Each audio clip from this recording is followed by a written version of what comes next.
Hello everyone, my name is JaeAIK, and while last time I had Lennople and Speedy Hawk rank my mains, today I brought along Lennople so I can make fun of his mains. How are you doing today, Lennople? I'm doing just all right. I just woke up and I'm ready to see you talk really nice things about my choice of character. Yes, I only have the best things to say. Alright, so let's just jump right into it. Let's start with Aurier. All right, so Aurier for me is really like the first fighting game character that I got into fighting games with. So for a bit of backstory, Jay kind of roped me into playing BB Tag, and that's when I started to really grind out and lab some characters. And Aurier was the first main that I had in that game. And then it ended up transferring over to when I got really into Under Night as well, and I've just been playing Aurier ever since. Honestly, for me, I never had a problem with your Aurier. I think Aurier is a pretty straightforward character. She has a little bit of jank to her, but I think every fighting game character has a little bit of jank to them. So if I start complaining about one, that means I gotta complain about every single one of them. And then looking through your list anyways, all of them got that jank that I don't like. Aurier is probably my most regular character out of this entire list. That is true. I think because of that, Aurier will go in A. She might move up. We'll see how I feel. That's fair. If Aurier is an A, I don't know what's gonna be an S. All right, let's go to Nanase. Nanase. Okay, so this is from when I really started getting into Under Night, and I really started kind of understanding fighting games more deeply and understanding what makes a character fun for me. And for me, Aurier was the absolute sauce, just throwing out random ass buttons, going from one side of the screen to the other side of the screen. She's like the epitome of, if I don't know what I'm doing, you don't know what I'm doing either. See, the thing is that I think it's easy for people to hate on Nanase, which is fair. I think there are some buttons that she has that look like they should be mids, but they're all lows sometimes, or she can camp you out on the other side of the screen if the matchup isn't too favorable, but then she also is a crazy rush down in certain scenarios, or for most scenarios. I shouldn't say certain scenarios. Most scenarios she's a rush down character. But I never hated fighting her. Maybe it's because I had a lot of experience fighting against your Nanase. So I think for most people they would put her in D, but I don't know. I think it's fair to put her in B, for me at least. Damn, Nanase in B. I know. It's kind of like a crazy take. Have you fought against my Nanase too much that you've gotten used to the theme? I think.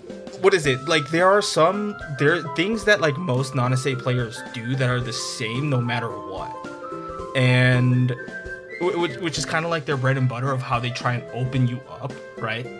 And when I played against you, I think I kind of figured out the patterns to it.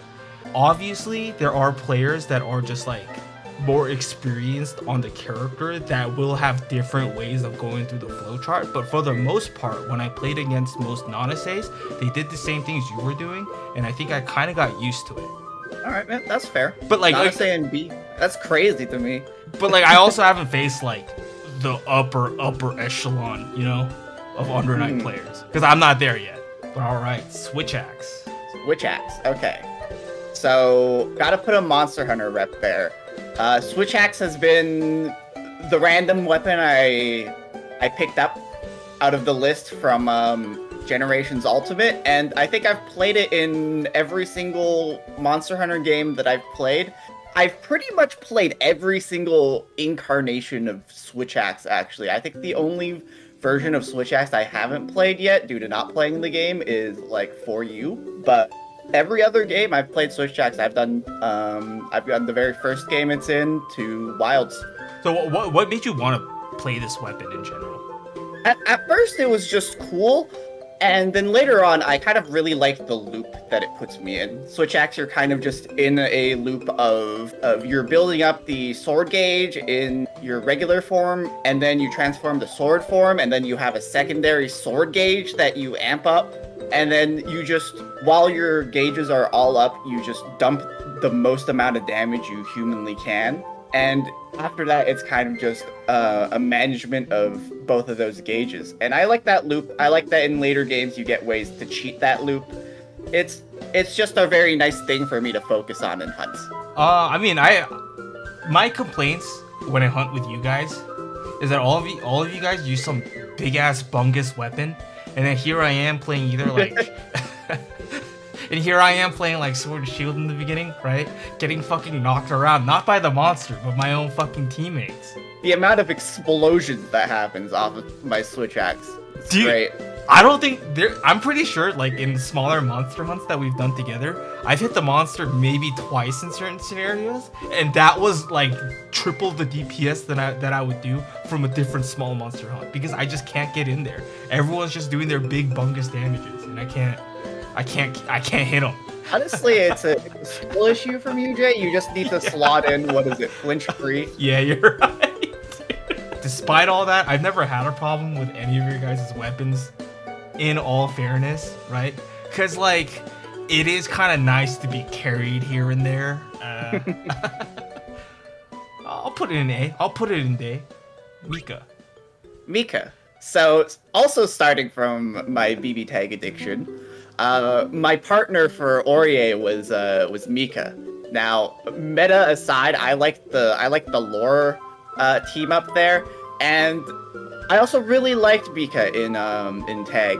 I like her less in Undernight, mostly because in Undernight, one of her main combo extenders is a Z motion, and I can't, for the love of God, actually figure out how to input a Z motion because that motion is cursed. It was made by evil forces, and I think we should remove that.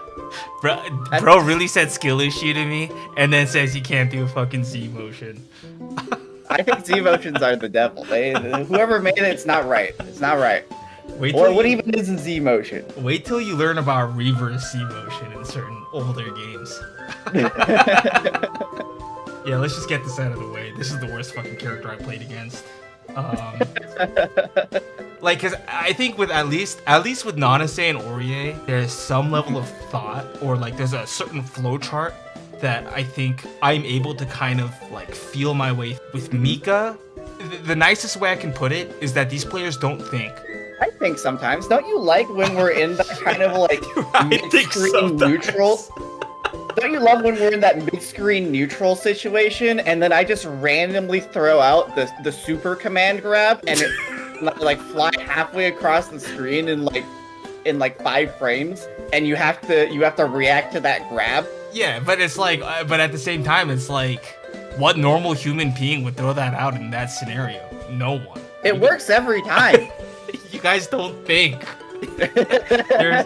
You guys just are like, I think this will, or maybe you guys do think, because it's like, maybe this will work. I think this will. Oh, it worked. I don't know what to do from here though. So you guys then freestyle your like combo afterwards, and it's like, man, you know what? I think she might be the most egregious character out of your list of mains.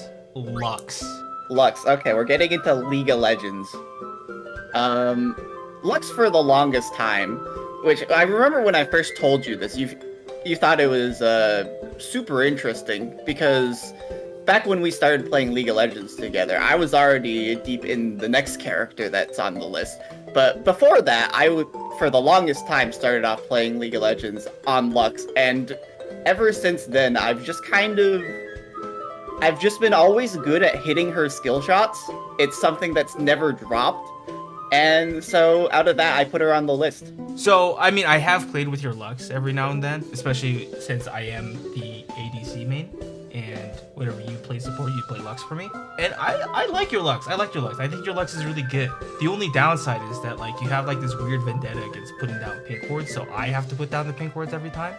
Yeah, I can't. I legally am not allowed to put down pink wards. You see, they started stat tracking your pink ward placements, and I can't be caught having a single pink ward on my account. It's a stain. Yeah. So what would otherwise be, I think, an S rank character, I think gets bumped down to B because of that. But but that's not like me saying your Lux is bad though. I quite like your Lux a lot. Quinn. This is probably the character when you think League of Legends. When you think me, this is probably the character you think the most. Correct me if I'm wrong. No, 100%. I have so many hours on Quinn. This is the character that, to a degree, that's become an issue for me because I can't play any other character other than Quinn in this godforsaken game. I've been maining this character for 10 years. It's just a cry for help. When you consider our friend group and like the champions they play, it's like with like the older like people, right? They'll start picking characters that are just strong because they also like because the characters that look cool also tend to be kind of strong, right? Like I think that's a fair thing to say. But then when I started hanging out with you and playing League with you, everyone after that since has started to main some weird fucking characters, man. I don't know what it is. Like you're like a curse. Quinn is like the curse. Quinn is the curse character. Cause ever since like I was like, okay, you know what? Quinn's a little weird, but it is what it is. Then we got like a Yorick main that came after that. Then someone's like, you know what? I like playing Braum. So dude only plays Braum, even in metas where Braum isn't good. And then it's like, man, you know, maybe okay, you know what? I take that back. Braum's not even that weird, but like, why couldn't he main something like normal, like Thresh? You know, like why can't I have a Thresh main for once? So if that's what it's gonna be known for, I'll take it. Everyone's doing weird shit, and I'm the origin of that. That's great. Oh, so it's like, man, but then I can't even hate your Quinn because your Quinn's pretty good. It's just like it just fucks our team comp up so much though. Because it's like we need to have double AD, and then if someone picks another AD mid, then we need to have an AP jungler, and then we're down a tank. Playing top lane with me is great because I do everything except for play a tank. Pretty much. You'll play the next character on this list in the top lane before you play Quinn, or before you play like a normal tank in the top lane. I'll also put Quinn in B tier. I'll put Quinn in B tier. Yeah. Lulu. So I stopped playing Lulu for a while, and I'm back on Lulu the past year. And obviously, I play this character top, exclusively top. I don't think I've played Lulu support for like more than 5 games in my entire life. I started picking it up back when Dyrus was playing it on TSM in the pro scene, and I've never stopped believing. It's great nowadays. I've figured it out, you know? When you go into solo queue, your teammates don't pick like an enchanter, right? Like say we have a tank support or something. Then I can just play enchanter top. And a while ago, they buffed Lulu, so her Q does an insane amount of damage because it can hit twice. And so you just bring Electric, which also got buffed. And you can actually just murder people top lane without them expecting. After that, it's like a psychological warfare aspect where you're playing Lulu top, the enemy top laner is like 0-5, and you still lose anyways because your bot lane went 0-10. And you can't carry on Lulu because Lulu's a support character. Yeah, C tier. Kohaku, right? That's her name, Kohaku? Yeah, Kohaku. This is with my little stint with Melty Blood. Now this is mainly from the original Melty Blood, because I tried Type Lumina. I played a good like 20 hours of Type Lumina, and I just couldn't get into it, mostly because the state of the game at launch meant that, like, with the instant counters, meant that any set play that Kohaku had would just be detrimental to you because you put it down and to like control the neutral, which is what you use set play for, and they just counter off of it, and then you're just stuck in a string of counters. But Kohaku in regular Melty Blood, for full clarity, she is like a top tier character. This is probably the highest tier character I have in this entire list. I really like her. She has really big sword swings as well as random plants that she can throw down to hold neutral. I feel like I really like her kit. I wish her kit was in a game that I can play more of and not hate myself. It's kind of like the definition of random bullshit Go, but it's all like, it's more thoughtful bullshit, if that makes any sense. I mean, my only experience fighting off against Kohaku was against yours in Type Lumina when we were all playing, I guess, a little bit casually. Yeah, I don't know. She was fine. I have no real issue against her. I always thought she was a little funny. When she bombs you, riding her witch broomstick. top tier animations from the plants are funny. It's just I think she just suffered a lot from Type Lumina's mechanics early on. I don't even know how that's going now. I haven't kept up with Type Lumina at all. I mean, I think Type Lumina is in a pretty good state right now, but like at launch, it was kind of a mess. I'll put her in C. Put her in C. I think my reasoning for this though is not like the same as Lulu, where it's like you can just pick a better character. This is just me being more unfamiliar, I guess. Cagliostro. I was waiting for this character to release in Grand Blue Versus, and when she released, I was absolutely not disappointed. I feel like there's a bit of a trend here where I do like kind of weirder movesets, and I'm a big fan of a lot of set play, and I think she kind of has that perfect bit of strangeness in her just instant teleport behind you, as well as like a good amount of set play with the mines. I mean, Cagliostro is a fan favorite in the Side Games universe. Cag's a cool character. I mean, it's just unfortunate that my character has such a good matchup into her. I absolutely hated that. That's what made me not want to play the original Grand Blue Versus, is putting down the mines and then watching you just walk into them with this little like arms out in the air, walk into my mines and then just like teleport above me and just destroy me. What's the point? What's the point of placing down the thing my character's meant to do when you can just nullify it entirely? I think if you see me do that, you can anti-air me, but at that time, we weren't aware. So it was kind of funny, just me just being like, oh, you put all this down? Let me just ignore it. Even after I kind of learned I can anti-air it, like, what's the point? I get a single anti-air hit and we're back in neutral and I can't use my powerful neutral tool? Yeah, so you know what? I like Cagliostro a lot. A tier. So this is Path of Exile Witch, right? This is Path of Exile Witch. I put the Elementalist Ascendancy here, but really it's just all the witches. So it's a weird game to have a main in. However, I think out of my like 2,000 hours in Path of Exile, at least like 99% of that is purely on Witch. And this is kind of a thing with me where I just kind of choose a single class and I play it regardless. And it's not like I've been playing spellcasters this entire time, or minion builds for that matter. I don't think I've played a single minion build actually. I've just played whatever I wanted. I've played attack builds, I've played bow builds, I've played a strength stacking build, which if you know anything about Path of Exile, which starts off in the middle of the intelligence tree, and you have to path all the way down to the strength stuff. So that was fun. I just kind of pick an ability, pick what I want to play, and then I just bash my head against a spreadsheet for like 20 hours until I get something playable with Witch. You know what? I was gonna put it in B tier, but out of just the pure tenacity that you have towards this classic character, I think I just have to put it in A out of respect. You're insane. I can't argue with that, at least with my Path of Exile playing. The best part is every single time I'm better off just going on Google, searching up top tier witch build and like picking the first result. That will always do more damage than whatever I cook up. Like someone else has already done the math, but you did the math yourself. You know? No one's doing the math for my stuff. Yeah. Let me be crystal clear. No one else is being like, yes, I'm going to play Flame Dasher Return, and instead of using a wand, I'm going to use a sword because I can. Masquerade. All right.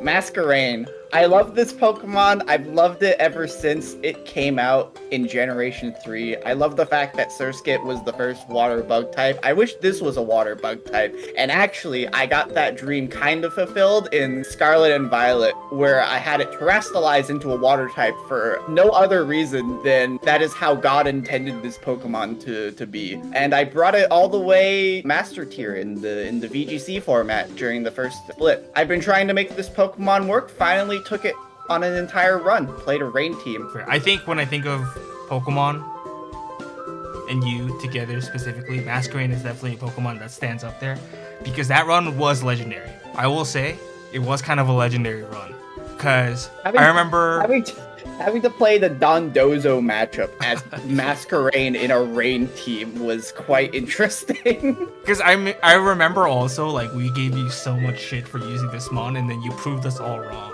So, you know what? Just for that, it was kind of... Y'all were haters. We were haters. Y'all weren't believers. We were 100% haters. I will fully admit that. And that run was legendary, though. You know what? S tier. And it has a nice shiny. It has a nice shiny. So it does have a really nice shiny. Let's go to the next one. Hisui. So randomly one day while we were playing Eternal Return. Now Eternal Return is actually one of those games that I never actually like solidly found a main with. Just a lot of characters I enjoy playing, but they never like super clicked with me. One day randomly we got like absolutely bodied by Hisui in just normal games, and then you guys were just like, yeah, someone should play Hisui, and I was like, I'll try it. That ended up immediately just shooting her into one of my favorite characters in that game. I think it's actually crazy because of the amount of Eternal Return I played back in the day.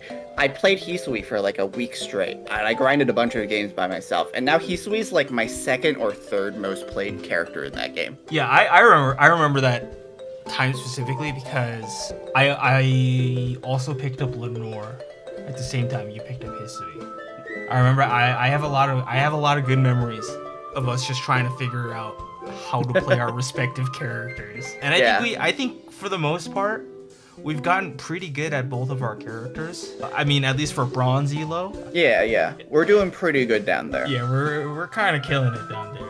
So yeah, I think Hisui's an S tier. May. I feel like I had to put a Guilty Gear rep here. I actually really don't like May in Strive, but I do really like the set play version of May that we had in Xrd. I wish that was more so in the game. But I did put in the hours in Strive. I think I barely I like made it to the final rank in Strive at the very start of the game. So woohoo, big achievement from me.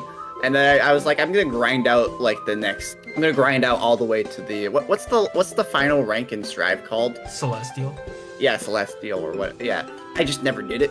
I just kind of got on one day. I was like, I have to play like 50 more games of May, and it's just not worth it. May, War Crimes Against Humanity, D tier. That's fair. That's fair. Let it be known that I prefer Xrd May.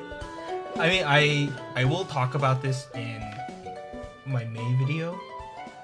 It might already be out by the time that I publish this one, but every May player that I've met legitimately, right, including you, I will include you in this list as well, are some of the nicest people that I've ever met. But then I feel like that all goes out the window the moment you face them in game, because I've never seen like someone commit the equivalent, like what feels like a war crime against you in game with what May does. I hate this character so much, but you know, it is also just one of those characters that I think you just have to learn the matchup for. You just have to learn where she's plus and minus. But at the beginning, when you don't know any of that, it is so difficult. Cubics. So Yu-Gi-Oh!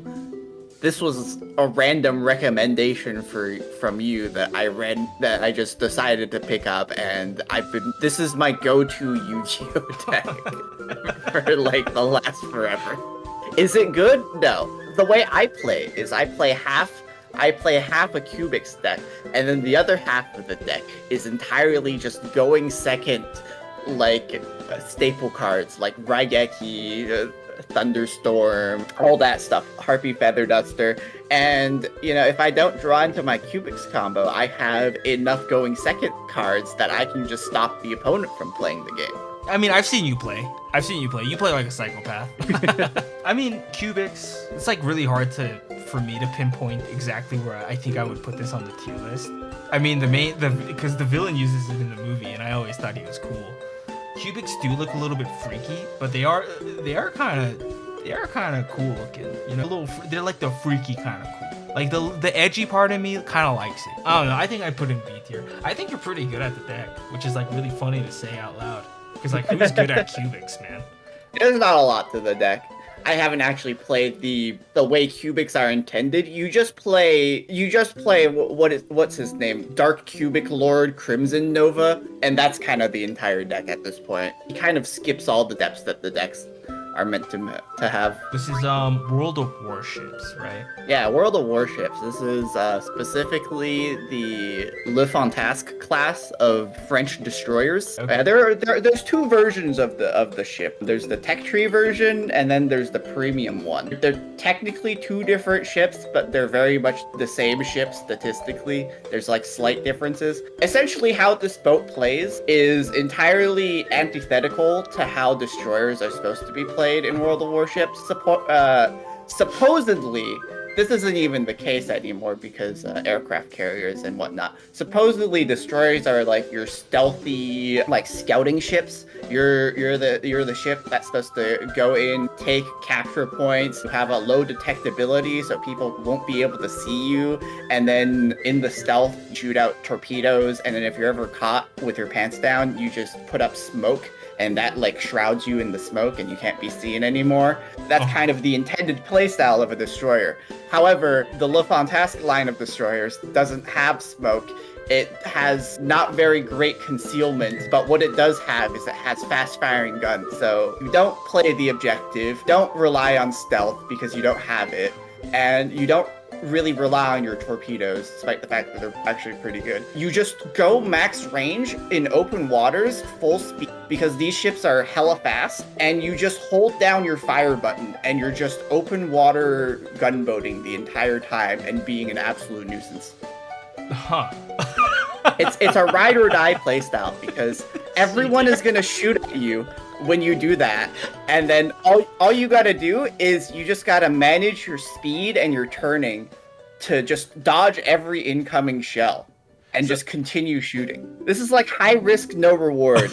And then final, Jet. Last but not least, Jet. Yes, my beloved. So this has been my main class in MapleStory ever since it came out back in post Big Bang. MapleStory equivalent of the Forgotten Child. Too forgotten to the point where, if you don't know, this class was essentially the North American global server exclusive class. And they forgot about this class so much that they kind of forgot how to code this class. And as the game progressively got updates in and got better, Jet just kept breaking. She was just broken. She just didn't work. There was like pressing your big buttons would just break the game. And at one point they just decided it's not worth it to updating Jet for the 5 people that still play her. And so they removed her from the game. That just sounds like MapleStory in a nutshell sometimes. You know what? I'll put it in A. Right. No one else was playing this godforsaken class except you. But it's also at the same time, it's one of those things where it's like I can't help but feel bad for people that did like Jet, because I'm pretty sure we had a little stint like 3 years ago or something where Jet's abilities were so broken to the point where she was like the top DPS in the entire game because you could just loop her skills for some reason because they didn't work. And then, but that's when of course Nexon is like the fastest about patching shit in, you know? Yeah, that was patched like so fast.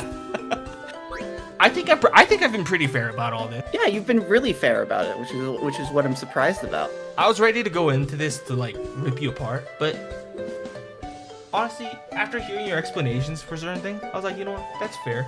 You just have like this sheer like brute force, like will of making something work, and then maybe it takes like a ton of duct tape to make it work, but you've somehow found something that works for you. You know what? That's generally how I play games. I just latch on to something and I just bang my head against the wall until it works. That's the beauty of playing games with characters in them sometimes. I think that's about wraps it up. This has been JaeAIK and Lennople. Hopefully I can get more friends to do this, because it is fun just talking about why people play certain characters. If you want to support me, you can become a member for as low as $1, but it's not required at all. Yeah. I'm just trying to go through my checklist of things that I need to save. But anyways, that's it from me. I hope to see you guys next time. Peace.